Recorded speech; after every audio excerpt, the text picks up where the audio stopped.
اشرح لي صدري ويسر لي أمري واحلل عقدة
ইন্নাল্লাহা গফুরুর রহিম। আল্লাহ রাব্বুল আলামিন বলেন, তোমরা যদি তোমাদের জন্য যদি সমস্ত নদীর পানিগুলো যদি কালি বানায় দেওয়া হয়, আর এই কালিগুলো বানায় যদি আল্লাহ তাআলার নিয়ামতের গণনা শুরু করো, পশ্চিমকালেও মাওলা পাকের নিয়ামতের শুকরিয়া আদায় করে শেষ করা যাবে না। আল্লাহ রাব্বুল আলামিন আমাদেরকে কত নিয়ামত দান করেছেন, যদি চিন্তা করি, গভীরভাবে চিন্তা করতাম মুসলমান, আল্লাহ তাআলা আমাদেরকে বিনা দরখাস্তে বিনা আল্লাহ তাআলার কাছে দরখাস্ত করে আমরা কোনোদিন আন্দোলন করি নাই, মিছিল করি নাই। ও মালিক, আমাদেরকে আপনি মুসলমান বানান এবং মুসলমানের ঘরে জন্ম দেন। কোনোদিন মিটিং মিছিল করলাম না, আন্দোলন করলাম না। আল্লাহ তাআলা বিনা দরখাস্তে বিনা আতাকিতে আমাদেরকে সহজ করে মুসলমানের ঘরে জন্ম দিয়ে শেষ করে নাই। এমন একজন নবীর উম্মত বানিয়েছে যে নবীর উম্মত হওয়ার জন্য অন্যান্য পয়গম্বররাও আল্লাহ তাআলার কাছে আবেদন করেছিলেন। সুবহানাল্লাহ। কারণ এই নবীর উম্মত জান্নাতে না যাওয়া পর্যন্ত আল্লাহ তাআলা জান্নাতে বের করবেন না, বলেন না সুবহানাল্লাহ। এই পর্যায়ে মাত্র আমার আপনার নবী, বিশ্ব নবী সাইয়্যিদুল মুরসালিন খোদাম হাবিবি হযরত মুহাম্মদুর রাসূলুল্লাহ সাল্লাল্লাহু আলাইহি ওয়াসাল্লামের কাছে দিয়েছে।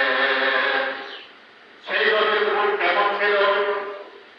সিলমান ফাতাআকা ওয়া মুহাম্মদ যালামাকা ওয়া আহসিন ইলা মা আতাআনি। আল্লাহ নবীর গুণ ছিল, যখন কেউ ইনার সাথে ঝগড়া করতেন তিনি ঝগড়া করতেন না, তিনি পাল্টা ঝগড়া করতেন না, তিনি ইচ্ছা করলে পারতেন জবাব দেওয়ার জন্য, কিন্তু তিনি জবাব না দিয়ে ওনার সাথে ভালো ব্যবহার করে নিতেন। এটা হলো আমার রহমতের নবীর সুন্দরের কথা। সুবহানাল্লাহ। নবীজির গুণ ছিল সম্পর্ক ছিন্নকারীদের সাথে সম্পর্ক গড়ায় নেওয়া। আর আমরা সেটা করতে পারতেছি না। হাদিসের মধ্যে, কোরআনের মধ্যে পাওয়া যায়, যে ব্যক্তি আত্মীয়তার চিহ্ন, আত্মীয়তা বন্ধন চিহ্ন করলো, সে ব্যক্তি জান্নাতে প্রবেশ করবে না, সে ব্যক্তি জাহান্নামে অধিবাসী হবে। আত্মীয়তার সম্পর্ক নবীজি রাখছেন, আর আমরা এখন রাখতে পারি না। কেন রাখবো? কিভাবে রাখবো? আজকে তো আমাদের এমন শক্তি, টাকা পয়সা, ধন সম্পদ কেউ কাউ থেকে কম না।